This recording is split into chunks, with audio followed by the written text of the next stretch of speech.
I wanted to share my final book review of 2025, and I'm also going to be writing in my new book journal for the first time. Before I begin my book review here, I want to say that I wish everyone a very Merry Christmas, Happy Holidays. I am kind of sad that Christmas is almost over because it's my favorite time of the year, but I'm also really excited at the same time. So anyway, let's go ahead and get started with the book review. So this is the second book in the Inheritance Game series. There's two other books that I plan to read and finish in 2026, and I would like to make a full video once I'm finished with those books on the whole series, my thoughts, etc. So I finished the first book, which was The Inheritance Games, earlier this year, and then I read this book through like the middle of November into December here, obviously. And I'm going to give this book 3 out of 5. But before I begin about why I'm giving this book 3 out of 5, let's talk about what the Inheritance Game series is. So basically, it is a series that follows a girl who becomes the heir to a millionaire's estate. Like, he leaves her everything. And she has no idea why. And the reason why he inherited her is her mom dies. And there's a connection between the mom and this person. She has no idea anything about it. And basically the main question that she has is, why is it me? Why did he leave it to me? All of that type of stuff. And the first book basically lays the foundation. Like, she has to move into this house for like a year. She basically is cut off from her, her existing life because she has to be, she has to have like security because of who this person is. And then the second book here, it does talk more about the questions that the first book had.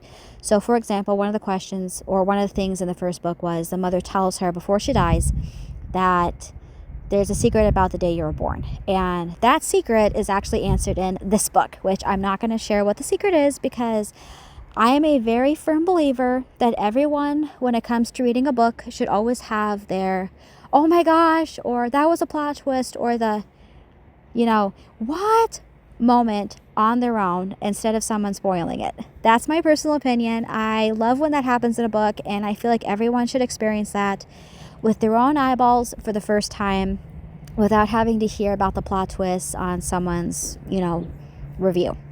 So this book, like I said, it does talk a lot about some of the questions. It does answer a lot, which I thought was really, really good. However, now onto the 3 out of 5 star review or rating. I am giving the end of this book 5 out of 5 stars, and I'm giving this book 3 stars because of the mystery element itself. But I'm docking 2 stars because there were a lot of references in this book that I did not think were appropriate to be in this book, because I actually Googled last night when I finished this book what the age group was intended for, the reader age. And it said that it was intended for like 12, 13 and up.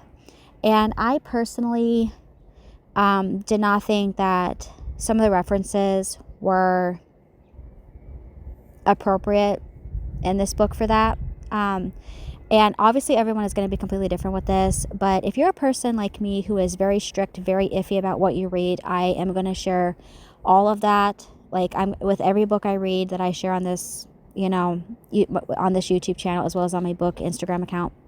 I will be completely honest about it for anyone who wants to know like the nitty-gritty things about that. So some of the references were drinking, gambling, as well as some of the characters had talked about how in their past they had slept with some characters, which I personally did not think that needed to be added into this book. But that's just me. I understand why they added it because it does tie into the backstory and, trying to figure out a main part of this mystery, like all that type of stuff. But I just did not, I just personally was like, I don't really want to know that. But that's just my personal opinion. So obviously, like I said, everyone's going to be completely different. I am excited, like I said, to read the other two just to see what they're going to do with those 2 books.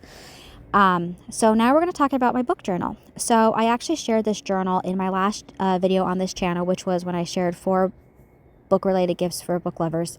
I said that I wanted to start this journal in 2026, but I figured since I finished one book already, and it's going to be the last book that I finish for 2025, I might as well just start it.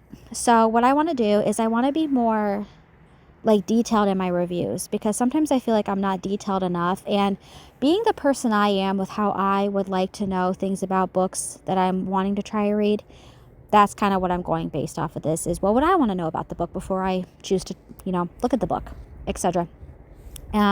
So I would like, as you can see at the very top, I did write finish date, which was December 22nd for 2025.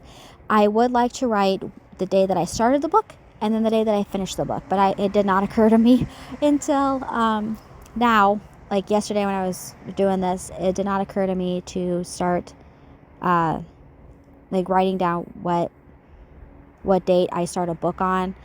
That way I can write that down in this journal. However, I'm actually currently reading a book on, I just got a Kindle this past weekend. I finally decided to go ahead and do that, and I've been so far really liking it. I did write in my phone on my notes app the day that I started that book. That way I can add, when I'm finished with that book, I can add it to this book journal, and I can say the start date and the finish date, which I'm very excited for. And I also would like, because I am now reading on a Kindle, but I will always have my love of physical books, and there will always be book reviews of physical books on my channel for anyone who prefers that over reading on a Kindle, which I completely understand.